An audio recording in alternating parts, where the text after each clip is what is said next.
enthusiasts, how you doing? Welcome back. I hope you're all well and I hope you're having a great day. So it's quite a bumper episode in this one. There's quite a few bits going on. I'm going to talk about the racing green, update you on what I found out about it and talk about what we're going to do to restore this car. I also want to talk a little bit about National Mini Cooper Day down at Beaulieu. But the first thing I want to mention is a mini show that's coming up. It's Minis on the Wreck. It's at Shoreham by Sea in West Sussex, and it's on the 10th of July from 10 AM until 4 PM in the afternoon. Now this is a mini show run by Brighton Mini Club, of which Mark and I are both members. We're the chairman and vice chairman, and we put this show on every year, but unfortunately the last few years, because of COVID, we haven't been able to put the show on, and this year the numbers have just dwindled. We don't seem to be attracting as much interest, so could really do with your help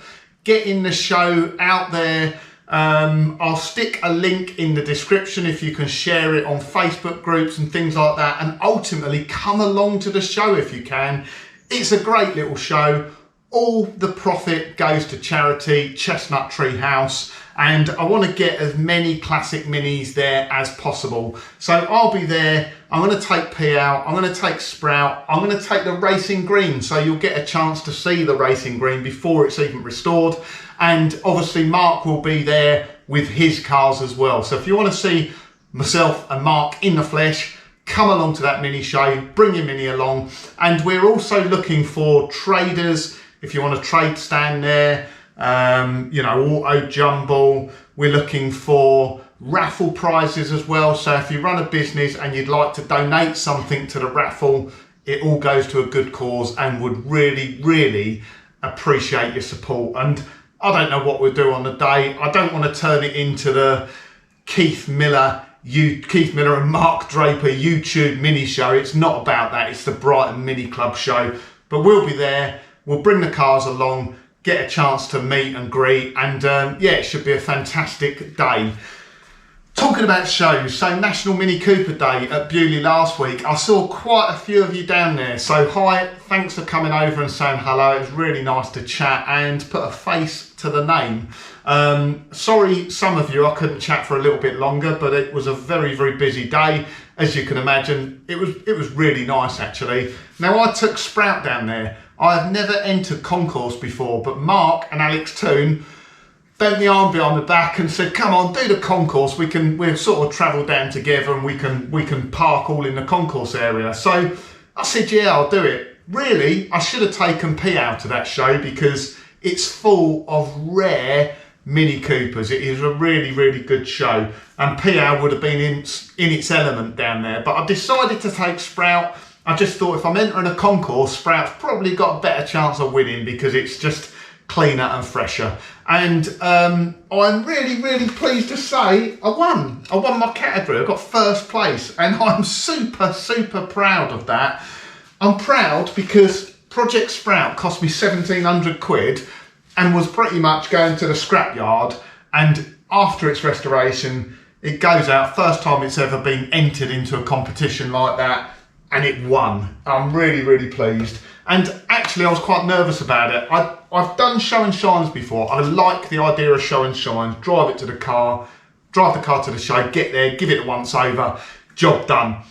Concourse puts me off a little bit, and the people I speak to tell me about, you know, toothbrushes out, and I just go into the nth degree with them and spending hours and hours while they're there cleaning the car. I didn't do that with Sprout. I cleaned it before I went, I drove it down there, I gave it the once over, and it won. Now, I will caveat that before anyone mentions it, that what was at the show, there was only 2 cars in the category, but I'm not taking that as a defeat. I'm taking it as a win because my car still had to be better than the other car, so I'm proud of that.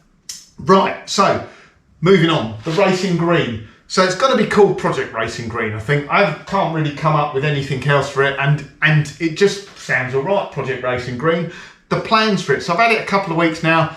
I've had a good chance to think about it. I've taken some of your feedback as viewers as well. I'm really pleased with how much interest the car has gathered. And to be honest, when I was looking at it, that's kind of what attracted me to it. I thought it'd be an interesting one to do for the channel. So I'm gonna take it back to being a racing green. So we're gonna put the roof back to white. We're gonna put the right decals on it. I wanna get the right wheels for the John Cooper conversion, which if it had the handling pack at the time would have been white Mistral wheels. Now, if anyone knows where there are some, let me know.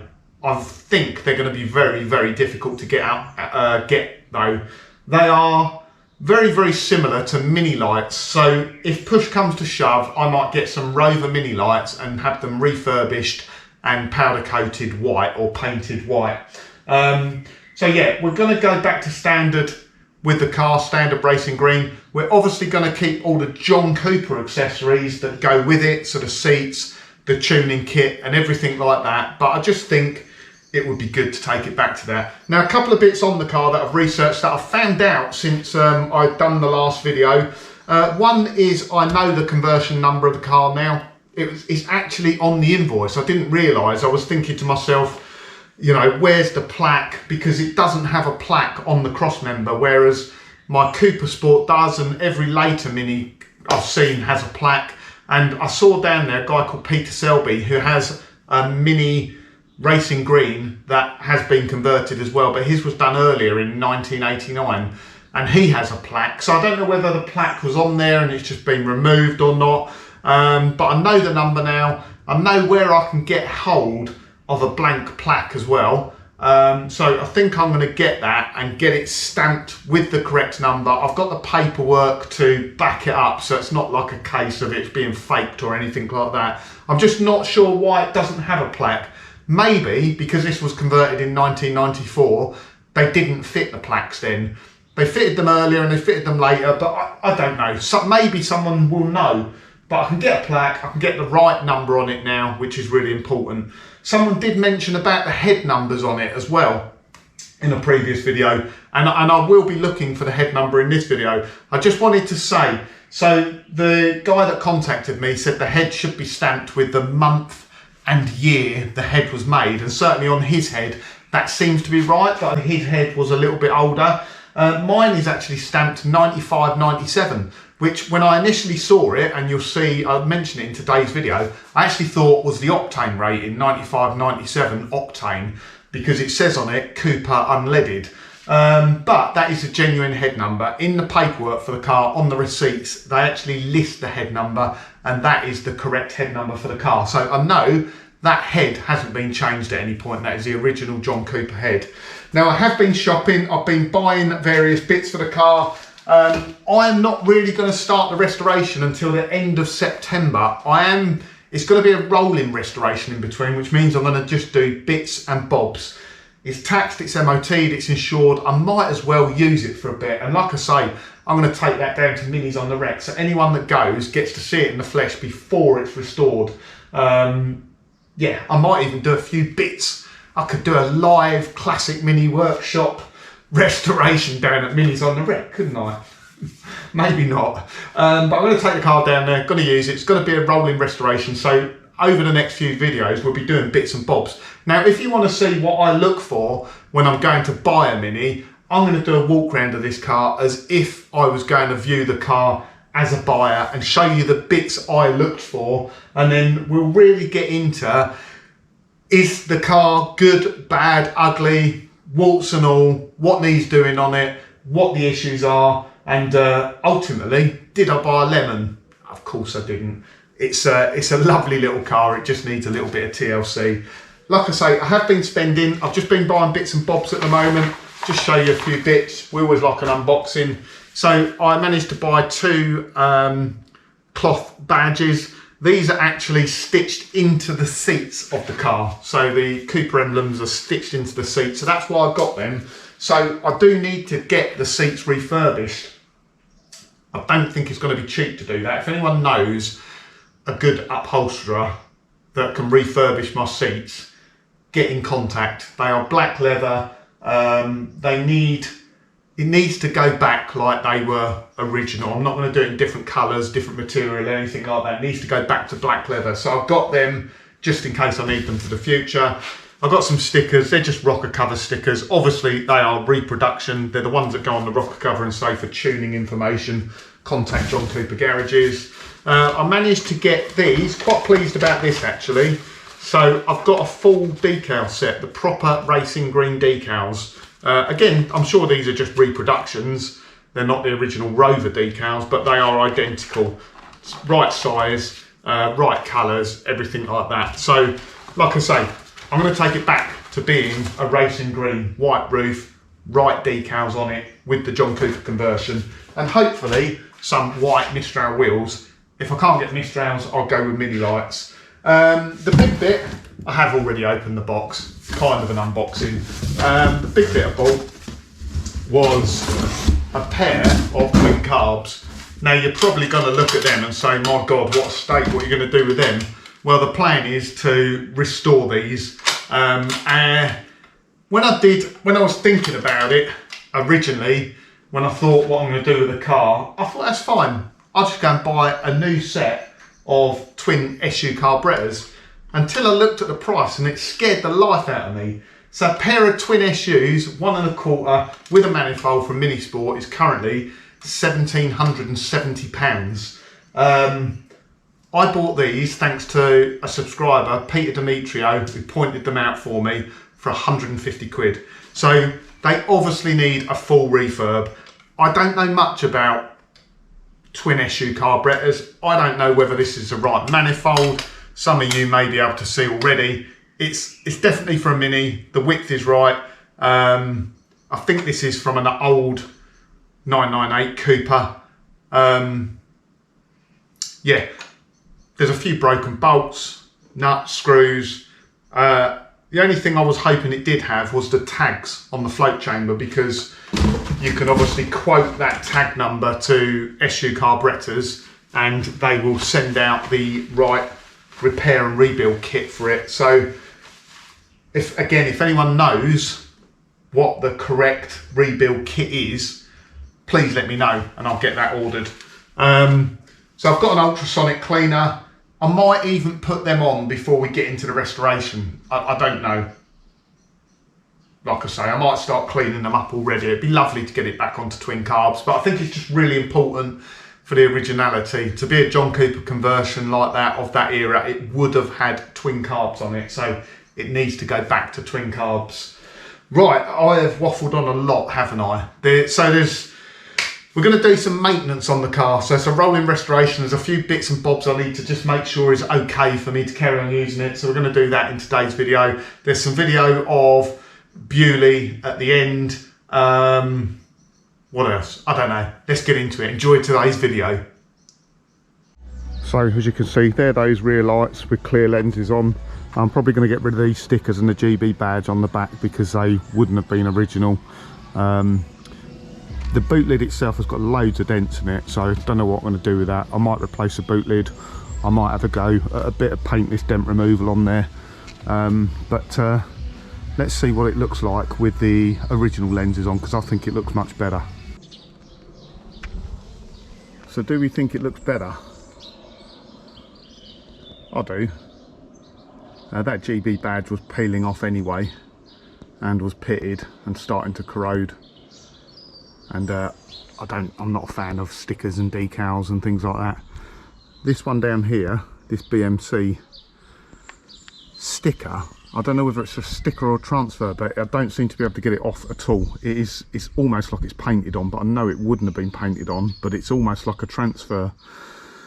I've tried heating it up with a heat gun, but it just won't budge. It's really weird. Maybe I can try and get a close-up of it. Aside from that, I've just gone over the bright work with some auto sol quickly, just to give it a quick freshen up.